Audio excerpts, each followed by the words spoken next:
வணக்கம். இந்த ஆழ்ந்த அலசலுக்கு உங்களை வரவேற்கிறோம். இன்னைக்கு நாம ஓஷோவோட ஆன்மீக கேள்விகளும் பதில்களும் புத்தகத்திலிருந்து நீங்க பகிர்ந்த சில பகுதிகளை பார்க்க போறோம். இதுல சுய அடையாளம், வாழ்க்கை ஏன் சில சமயம் போர் அடிக்குது, அப்புறம் மனம், அகங்காரம், இது எதனா எப்படி பார்க்கிறது, உறவுகளோட தன்மை, உண்மையான நுண்ணறிவுனா என்ன, இப்படி பல விஷயங்கள் இருக்கு. இந்த மூலங்கள்லிருந்து முக்கியமான சாராம்சத்தை உங்களுக்காக நாங்க தொகுத்திருக்கோம். ஆமாம். ஓஷோவோட பார்வைகள் பல சமயம் ரொம்ப ஆழமா இருக்கும். சில சமயம் கொஞ்சம் சவாலாவும் இருக்கும் இல்லையா? ஆமா. சோ இந்த கருத்துக்களை அப்படியே ஏத்துக்காம அதுக்குள்ள என்ன இருக்கு, நமக்கு என்ன பயன் தரும்னு பாக்குறது தான் நம்ம நோக்கம். அருமை. அப்போ ஆரம்பிக்கலாமா? முதல் கேள்வியே ரொம்ப அடிப்படையான, ரொம்ப ஆழமானது.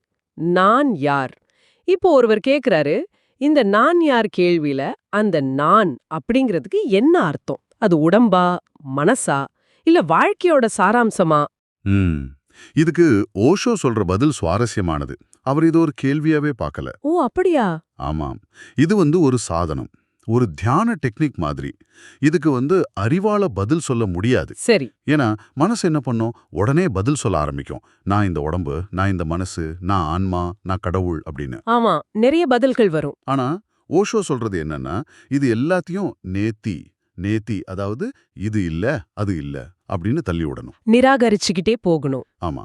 அப்படி எல்லா பதில்களையும் தள்ளிட்டே போனா கடைசியில பதில்களே இல்லாம போகும். அப்போ கேள்வியும் காணாம போயிடும் சொல்றாரு. அதேதான். அந்த நிலையில வர்றது ஒரு பதில் இல்ல. அது ஒரு நேரடி அனுபவம், ஒரு எக்ஸிஸ்டென்ஷியல் எக்ஸ்பீரியன்ஸ். அது வார்த்தையால விளக்கவே முடியாது, உணரத்தான் முடியும். இது கிட்டத்தட்ட ஜென்ல சொல்ற கோன் மாதிரி இல்லையா? கரெக்ட். அதே மாதிரி தான். உன் ஒரிஜினல் முகம் எது? பிறக்கிறதுக்கு முன்னாடி இருந்த முகம், இல்லன்னா ஒரு கை ஓசைய கேளு, இந்த மாதிரி புதிர்கள். இதெல்லாம் மனசோட தர்க்கத்தை உடைக்கிறதுக்கு தானே? ஆமா. மனசோட பதில்களை தாண்டி அந்த நேரடி அனுபவத்துக்கு கூட்டிட்டு போகும். மனச சோர்வடைய வச்சு அதோட பிடிய தளர்த்தும். அப்போ இந்த கேள்வி ஒரு மாதிரி மனசோட வேரையே அறுத்து அந்த மனமற்ற அமைதிக்கு, அந்த சைலன்ஸ் ஆஃப் நோ மைண்டுக்கு கூட்டிட்டு போற ஒரு வாழ் மாதிரி சொல்லலாமா? மிகச்சரியா சொன்னீங்க. அந்த அமைதியில கேள்வி இல்ல, பதில் இல்ல, நான் அறிபவன் என்ற உணர்வும் இல்ல. வெறும் அறிதல் மட்டும் தூய்மையா இருக்கும். ஆக, நான் யார் அப்படிங்கிறது பதிலுக்கான தேடல் இல்ல. இல்ல, அது மனச கடந்து போறதுக்கான ஒரு திறவுகோல். சரி, மனச கடந்து போறத பத்தி பேசும்போது அடுத்த கேள்வி வருது. வாழ்க்கை சில சமயம் ரொம்ப போர் அடிக்குது, சலிப்பா இருக்கு, என்ன பண்றது? இது நிறைய பேர் ஃபீல் பண்ற விஷயம். ஆமா. இதுக்கு ஓஷோ சொல்ற பதில்தான் கேட்ட உடனே ஒரு நிமிஷம் நின்னு யோசிக்க வைக்கும். என்ன சொல்றாரு? அவர் என்ன சொல்றாருன்னா, வாழ்க்கையே ஒரு கொண்டாட்டம், ஒரு பேரானந்த நடனம். இத போய் நீங்க சலிப்பா மாத்திட்டீங்கன்னா அதுவே ஒரு பெரிய சாதனை அப்படின்றாரு. ஹா, ஆமா. வாழ்க்கை எப்பவுமே சலிப்பானதில்ல, நம்ம மனசுதான் சலிப்பானது. ஏன்னா நம்ம சேர்த்து வச்ச அறிவு, கருத்து, முன்முடிவு, இதெல்லாம் ஒரு பெரிய சுவர் மாதிரி நமக்கும் வாழ்க்கைக்கும் நடுவுல நிக்குது. ஓ, அந்த அறிவு சுவரை தள்ளி வச்சுட்டு ஒரு சின்ன குழந்தை மாதிரி பார்க்க சொல்றாரு இல்லையா? எந்த எதிர்பார்ப்பும் இல்லாம. ஆமா. அப்படி பார்த்தா சாதாரண விஷயங்கள்ல கூட, ரோட்ல பூத்திருக்கிற ஒரு பூ, ஒரு குழந்தையோட சிரிப்பு, ஏன் ஒரு நாய் குலைக்கிறதுல கூட ஒரு புதுமை தெரியும், ஒரு அழகு தெரியும். நிகழ்காலத்துல இருந்தா சலிப்பே இல்லைன்னு சொல்றாரு. அதேதான். தியானம்னா என்ன? திரும்பவும் குழந்தையா மாறுறது. அந்த ஒன்னும் தெரியாத நிலை, ஸ்டேட் ஆஃப் நாட் நோயிங். அதுதான் வாழ்க்கையோட நம்மள மறுபடியும் கனெக்ட் பண்ணும். கடற்கரையில சிப்பி பொறுக்கிறது, மணல் வீடு கட்டுறது மாதிரி சிம்பிளான விஷயங்களை செய்ய சொல்றாரு. ஆமா. ஏன்னா அந்த மாதிரி நேரத்துல மனசு நிகழ்காலத்துல இருக்கும், சலிப்பு ஓடி போயிரும். நம்ம யோசிச்சு பார்க்கணும், நம்ம அன்றாட வாழ்க்கையில குழந்தை மாதிரி விஷயங்களை பார்க்கறத மிஸ் பண்றோமா? வாழ்க்கையோட இந்த எதிர்பாராத, சில சமயம் காமெடியான விஷயங்களை நாம எப்படி கவனிக்க தவறோம்னு சொல்ல சில குட்டி கதைகள் சொல்றாரு. ஆமா. ஜப்பான்ல செஞ்ச பொருள், ஆனா மேல அமெரிக்க பொருளை வாங்குங்கன்னு எழுதியிருக்கிறது. கிளி அதோட அரசியல் கருத்து அதுக்கே சொந்தம், யாரும் சொல்லிக் கொடுக்கலன்னு சொல்றது. வயசான தம்பதியோட அந்த உரையாடல், இது எல்லாமே என்ன சொல்லுது? மனசோட அந்த திரைய விலக்கி பார்த்தா ஒவ்வொரு நிமிஷமும் ஆச்சரியம் இருக்கு. முக்கியமா மனசு ஒன்னு இறந்த காலத்துல இருக்கு, இல்ல எதிர்காலத்துல இருக்கு, நிகழ்கணத்துல நிக்கிறதில்ல. ஆமா. அந்த நிகழ்கணத்தை மிஸ் பண்றதால தான் வாழ்க்கை சலிப்பா தெரியுது. சரி, இந்த மனசோட ஓட்டம் அதோட ஆதிக்கம் பத்தி பேசும்போது ஒரு ரொம்ப பிராக்டிக்கல் கேள்வி வருது. ஒருத்தர் கேக்குறாரு, சரி கீழே நாடுகள்ல தியானம் எல்லாம் பண்ணிட்டு திரும்ப மேற்கத்திய நாட்டுக்கு போனா அங்க ஜெயிக்கிறதுக்கு மனசு அகங்காரம் எல்லாம் தேவையே, அதெல்லாம் இல்லாம கஷ்டமா இருக்காதா? இது நிறைய பேருக்கு இருக்கிற சந்தேகம். ம் இதுக்கு ஓஷோ ரொம்ப தெளிவா பதில் சொல்றாரு. அவர் மனசையோ அகங்காரத்தையும் முழுசா அழிச்சிடணும்னு சொல்லவே இல்லை. ஓ அப்படியா? என்ன சொல்றாரு? அதால நாம ஆழப்படாம நாம அதை ஆழ கத்துக்கணும்னு சொல்றாரு. மனசு ஒரு சூப்பரான கருவி, ஒரு சூப்பர் கம்ப்யூட்டர் மாதிரி. ஆனா அதே எஜமான் ஆகிடக்கூடாது. அதேதான், அது நம்மள இயக்க ஆரம்பிச்சா பிரச்சனை. தியானம்ங்கிறது மனசுக்கு கொடுக்கிற ரெஸ்ட். அந்த ஓய்வுக்கு அப்புறம் மனசு இன்னும் ஃப்ரெஷ்ஷா ஷார்ப்பா வேலை செய்யும். ஆமா, ஆபீஸ்ல வேலை செய்யும்போது, வெளியில பழகும்போது மனசு வேணும், நான்கிற அகங்காரம் தேவைப்படலாம். அதெல்லாம் அப்போதைக்கு தேவையான கருவிகள். சரி. யூஸ் பண்ணிக்கலாம். ஆனா வேலை முடிஞ்சதும் தேவையில்லாத போதும் அதை ஓரமா வச்சுட்டு நம்மளோட உண்மையான உணர்வு நிலையில, கான்ஷியஸ்னஸ்ல இருக்க பழகணும். கான்ஷியஸ்னஸ் எஜமானா இருக்கணும், மனசும் அகங்காரமும் வேலையாள் மாதிரி. கரெக்ட். அகங்காரமும் அதே மாதிரி தான். நம்ம 100க்கு 100 அதோட ஐடென்டிஃபை பண்ணிக்க தேவையில்லை. நான் அப்படிங்கிறது நம்ம பேரு, ட்ரெஸ்ஸு, பாஸ்போர்ட் மாதிரி இந்த சமூகத்துல வாழ்றதுக்கு தேவையான ஒரு லேபிள், ஒரு அடையாளம். யூட்டிலிட்டேரியன் லேபிள்னு அந்தாரல்ல, ஆமா அது மாறாட்ட. ஆமா, அது நம்ம உண்மை இயல்பு இல்ல. இந்த வித்தியாசத்தை நம்ம புரிஞ்சுக்கிட்டா எங்க வாழ்ந்தாலும் பிரச்சனை இல்ல. பிரச்சனை கருவிய எஜமானா நினைக்கிறதுல தான் இருக்கு. அதேதான், மனசை அதோட இடத்துல வைக்கிறது தான் முக்கியம். சரி, மனசையும் அகங்காரத்தையும் சரியா பயன்படுத்த கத்துக்கிட்ட பிறகு உறவுகளை ஓஷோ எப்படி பாக்குறாருன்னு பார்க்கலாம். இதுவும் ஒரு இன்ட்ரெஸ்டிங்கான பார்வை. ஒருத்தர் அவரோட அனுபவத்தையும் சொல்றாரு. நிறைய பெண்களோட உறவுல இருந்ததாகவும் அதனால கொஞ்சம் வெயிட் குறைஞ்சதாகும். ஓஷோ இத ஒரு ஆரம்ப கட்ட சுதந்திர உணர்வோட வெளிப்பாடா பாக்குறார். சில சமயம் ரொம்ப நாள் அடக்கி வச்சதுக்கு அப்புறம் சுதந்திரம் கிடைக்கும் போது மனசு எல்லா எல்லைகளையும் தொட்டு பார்க்க நினைக்கும்னு சொல்றாரு. ஆமா. அப்படி பலரோட பழகும்போது முதல்ல வித்தியாசங்கள் தெரிஞ்சாலும் கொஞ்சம் ஆழமா பார்த்தா மனிதர்கள் ஆண் பெண் அடிப்படை உணர்வுகள்ல, தேவைகள்ல, பயங்கள்ல எல்லாம் ஒண்ணுதான்னு ஒரு புரிதல் வரும்னு சொல்றாரு. அந்த புரிதலுக்கு பிறகு வெறும் உடம்பு மேல உள்ள ஈர்ப்பை தாண்டி ஒரு ஆழமான நெருக்கம், இன்டிமசி, அது எந்தவித கட்டாயமும் பொசசிவ்னஸும் இல்லாம ஒருத்தரோட இயல்பா வரும்னு சொல்றாரு. ஆமா, அவர் உறவோட 3 படிநிலைகள் பத்தி பேசுறாரு. முதல்ல வெறும் உடல் இருப்பு, செக்ஸ். இது பெரும்பாலும் விலங்குத்தன்மை மாதிரி. சரி. ரெண்டாவது ஒரு ஆழமான சைக்கலாஜிக்கல் பாண்டிங், அன்பு, லவ். இது மனிதத்தன்மை. இதுல ஒருத்தர் புரிஞ்சுக்கிறது, அக்கறை காட்டுறது எல்லாம் இருக்கும். மூணாவது தான் உச்சநிலை. 2 உணர்வு நிலைகள் இணைகிறது, பிரேயர். இது தெய்வீகமானது. பிரேயரா? ஆமாம்.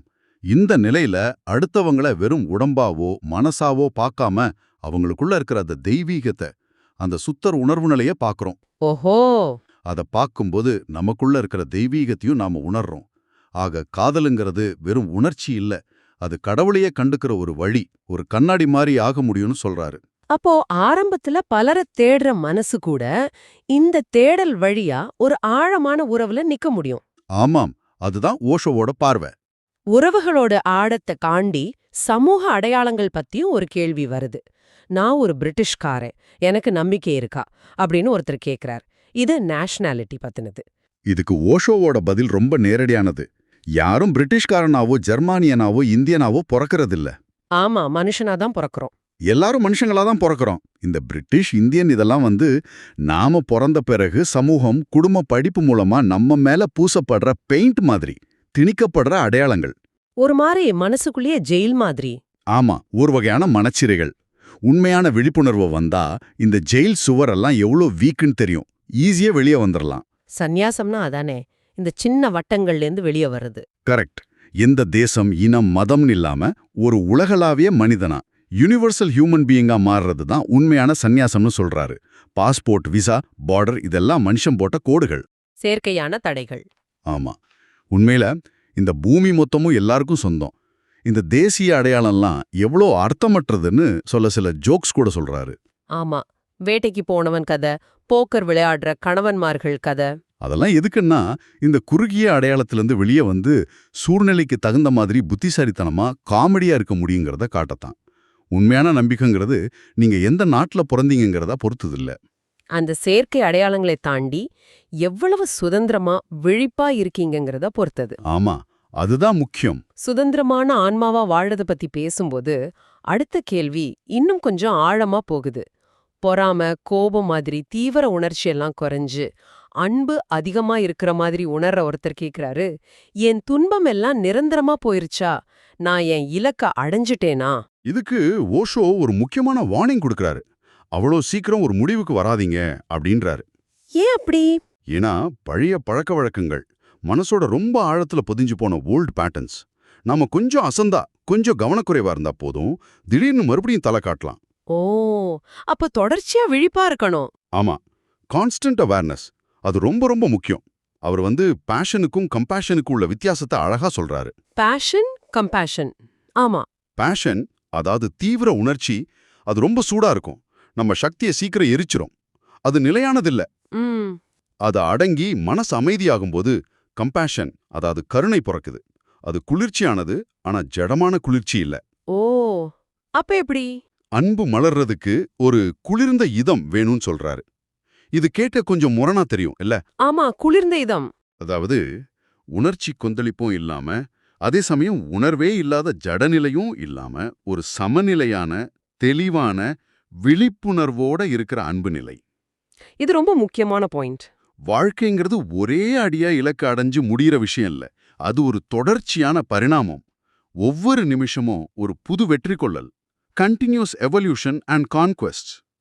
அப்போ ஒரு உயர்ந்த நிலைக்கு வந்துட்டோம்னு நினைச்சா அப்போ இன்னும் ஜாக்கிரதையா இருக்கணும். ஆமா, நம்ம கிட்ட ஒரு விலை மதிச்ச வைரம் இருந்தா எவ்வளோ கவனமா பாத்துக்குவோம், தொலைஞ்சிடக்கூடாதுன்னு. அதே மாதிரிதான் இந்த அமைதியையும் அன்பையும் காத்துக்க தொடர்ந்த கவனம் வேணும். ஏன்னா பழைய பேட்டர்ன்ஸ் எப்ப வேணா திரும்ப வரலாம். ஆமா, அதனால விழிப்புணர்வு எப்பவும் குறையவே கூடாது. சரி, கடைசியா ஒரு ரொம்ப முக்கியமான கேள்விக்கு வர்றோம். உண்மையான நுண்ணறிவு, இன்டெலிஜென்ஸ் அப்படின்னா என்ன? இது எல்லாருக்கும் தெரிஞ்சுக்க வேண்டிய ஒண்ணு. ஓஷோ இங்க இன்டெலெக்சுவாலிட்டிக்கும் இன்டெலிஜென்ஸ்க்கும் உள்ள வித்தியாசத்தை ரொம்ப அழுத்தமா சொல்றாரு. அறிவுத்திறன், அதாவது இன்டெலெக்சுவாலிட்டிங்கிறது பெரும்பாலும் நாம மத்தவங்க கிட்ட இருந்து, புக்ஸ்ல இருந்து, சமூகத்திலிருந்து கடன் வாங்கினது, மனப்பாடம் பண்ணினது மாதிரி. ஆமா, நினைவாற்றல்ல சார்ந்தது. அது பெரும்பாலும் செகண்ட் ஹேண்ட், போலி. ஆனா உண்மையான நுண்ணறிவு, இன்டெலிஜென்ஸ் அப்படி இல்ல. அது எப்படிப்பட்டது? அது நம்ம உள்ள இருந்து வர்றது. நம்ம சொந்த அனுபவத்திலிருந்து, தியானத்திலிருந்து, விழிப்புணர்விலிருந்து வளர்றது. அது ஃபர்ஸ்ட் ஹேண்ட். அப்போ செயல்பாடுல வித்தியாசம் இருக்குமா? நிச்சயமா. அறிவுத்திறன் உள்ளவர் என்ன பண்ணுவார்? பெரும்பாலும் பழைய அனுபவம், படிச்ச விஷயம் இதை வச்சு ரியாக்ட் பண்ணுவார், எதிர்தினை ஆற்றுவார். ஆனா நுண்ணறிவு உள்ளவர் அவர் அப்படி இல்ல. அந்தந்த நேரத்து சூழலை அப்படியே கவனிச்சு, அந்தந்த கணத்துக்கு ஏத்த மாதிரி புதுசா ரெஸ்பாண்ட் பண்ணுவார், பதிலளிப்பார். அவரை நீங்க ப்ரிடிக்ட் பண்ண முடியாது. அவரோட பதில்கள் எப்பவும் கிரியேட்டிவா இருக்கும், சில சமயம் நாம எதிர்பார்க்காத விதமா இருக்கும். அதேதான். இதுக்கும் வழக்கம் போல சில ஜோக்ஸ் சொல்றாரு. ஆமா, டாக்டர் இன்னும் 6 மாசம்தான் உயிர் வாழ்வீங்கன்னு சொன்னதும் அந்த யூதர் கொஞ்சம் கூட கலங்காம, சரி டாக்டர், நான் இன்னொரு டாக்டரை பாக்குறேன் அப்படின்னு சொல்றது. செக்ரட்டரி முதலாளி கிட்ட ஒரு நல்ல நியூஸ், ஒரு பேட் நியூஸ் இருக்குன்னு சொல்றது. நல்ல நியூஸ், நீங்க மலடர் இல்ல அப்படிங்கிறது. அப்புறம் தான் மனைவிய இன்னொருத்தரோட பெட்ல பாத்துட்டு கணவன் ஷாக் ஆகி நிக்க, மனைவி கொஞ்சம் கூட பதறாம அந்த ஆள்கிட்ட, மன்னிச்சுக்கோங்க, உங்க பேர் என்னன்னு கேக்குறது. இது எல்லாமே என்ன காட்டுது? சூழ்நிலைக்கு ஏத்த மாதிரி பழைய ஃபார்முலாவை பயன்படுத்தாம ரொம்ப புத்திசாலித்தனமா, சில சமயம் எதிர்பார்க்காத விதமா செயல்படுற அந்த உண்மையான உயிரோட்டமான நுண்ணறிவு. இது மனசோட விழிப்புணர்வு நிலை. ஆஹா, ஓஷோவோட இந்த பதில்களை எல்லாம் சேர்த்து பார்க்கும்போது சுயமா நம்மள நாமளே ஆராயறது எவ்ளோ முக்கியம், நிகழ்கணத்துல வாழ்றது எவ்ளோ அவசியம், மனசையும் அகங்காரத்தையும் எதிரியா பார்க்காம ஒரு கருவியா எப்படி பயன்படுத்துறது. உறவுகளோட ஆழமான பரிமாணங்கள் என்ன? தேவையில்லாத சமூக, தேசிய அடையாளங்கள்லிருந்து எப்படி வெளியே வர்றது? கடன் வாங்கின அறிமை தாண்டி உண்மையான நுண்ணறிவை எப்படி வளர்க்கறது? இப்படி பல விஷயங்கள்ல நம்மள ஆழமா யோசிக்க வைக்குது. ஆமா, ரொம்ப முக்கியமா நம்ம கவனிக்க வேண்டியது என்னன்னா, ஓஷோ சொன்னாலும் சரி, யாரு சொன்னாலும் சரி, எந்த கருத்தையும் அப்படியே ஏத்துக்காம, நம்ம சொந்த அனுபவம், நம்ம சொந்த விழிப்புணர்வுங்கிற டெஸ்ட்ல வச்சு செக் பண்ணி பார்க்கணும். அதுதான் முக்கியம். தகவலை சேர்க்கறது ஆன்மீகம் இல்ல, உண்மையை சுயமா உணர்ந்து வாழ்ந்து பார்க்கறது தான் ஆன்மீகம். எல்லா போதனையும் ஒரு வழிகாட்டி தான், பயணத்தை நாம தான் பண்ணணும். சரி, இன்னைக்கு நாம பேசின இந்த விஷயங்கள்ல இருந்து உங்களோட சொந்த வாழ்க்கையில நீங்க உடனே செஞ்சு பார்க்கணும்னு நினைக்கிற, இல்ல இன்னும் கொஞ்சம் ஆழமா யோசிக்கணும்னு நினைக்கிற ஒரு விஷயம் எதுவா இருக்கும்? ஒருவேளை அது நான் யார் கேள்வியை ஒரு தியானமா யூஸ் பண்றதா இருக்கலாம், இல்லனா வாழ்க்கை அதோட சலிப்புத் தன்மையிலிருந்து விடுவிச்சு ஒரு குழந்தையின் ஆச்சரியத்தோட அணுகிறதா இருக்கலாம். அல்லது மனசு மேல சவாரி செய்ய கத்துக்கிறதா இருக்கலாம். இத பத்தி நீங்க கொஞ்சம் யோசிச்சு பார்க்கலாம். ம். இந்த சிந்தனைக்குரிய உரையாடல்ல எங்களோட இணைஞ்சிருந்த உங்களுக்கு எங்க நன்றி. மீண்டும் ஒரு புதிய அலசல்ல சந்திக்கலாம்.